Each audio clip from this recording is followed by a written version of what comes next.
வாழ்வில் செய்த எல்லா நன்மைக்கும் நன்றி கூறியும் தொடர்ந்து அன்னை மரியாதையினுடைய பாதுகாப்பையும் பரிந்துரையும் வேண்டியவர்களாக ஒரு பரலோகத்தில் இருக்கிற எங்கள் பிதாவை 3 அருள் நிறைந்த மரியை சொல்லி நாம் நம்முடைய பவனியை இங்கிருந்து மேற்கொள்வோம். விண்ணுலகில் இருக்கிற எங்கள் தந்தையை உமது பெயர் பெயரென போற்ற பெறுக, உமது ஆட்சி வருக, உமது திருவிழா விண்ணுலகில் நிறைவேறுவது போல மண்ணுலகிலும் நிறைவேறுக. எங்கள் அன்றாட உணவை இன்று எங்களுக்கு தாரும். எங்களுக்கு எதிராக குற்றம் செய்வோரை நாங்கள் மன்னிப்பது போல எங்கள் குற்றங்களை மன்னியும். எங்களை சோதனைக்கு உட்படுத்தாயும் தீமையிலிருந்து எங்களை விடுவித்தரலாம். ஆமென். அருள்மிகு பெற்ற மரியே வாழ்க, ஆண்டவர் உடனே பெண்களுக்கு ஆசி பெற்றவர் நீரே.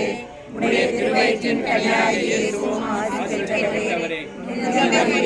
இறைவனின் தாயே, பாவிகளாய் இருக்கிற எங்களுக்காக இப்பொழுதும் எங்கள் இறப்பின் வேளையிலும் வேண்டிக் கொள்ளும். ஆமென். அருள்மிகு பெற்ற மரியே வாழ்க, ஆண்டவர் உடனே பெண்களுக்கு ஆசி பெற்றவர் நீரே.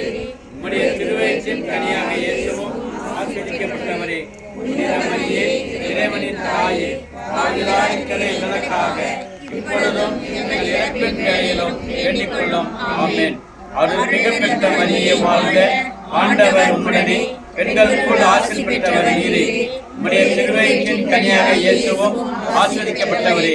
புனித மரியே, இறைவனின் தாயே, பாவிகளாய் இருக்கிற எங்களுக்காக இப்பொழுதும் எங்கள் இறப்பின் வேளையிலும் வேண்டிக் கொள்ளும். ஆமென். அருள்மிகு பெற்ற மரியே வாழ்க, மகனுக்கும் தூய ஆவியானவருக்கும் மாட்சிமை உண்டாவதாக. தொடக்கத்தில் இருந்தது போல இப்பொழுதும் எப்பொழுதும் என்றென்றும் இருப்பதாக. ஆமென். இப்பொழுது நமது நற்செய்தி பணியாளர் திருமதி சோஃபி அவர்கள் மங்கள திலகமிடுவார்கள்.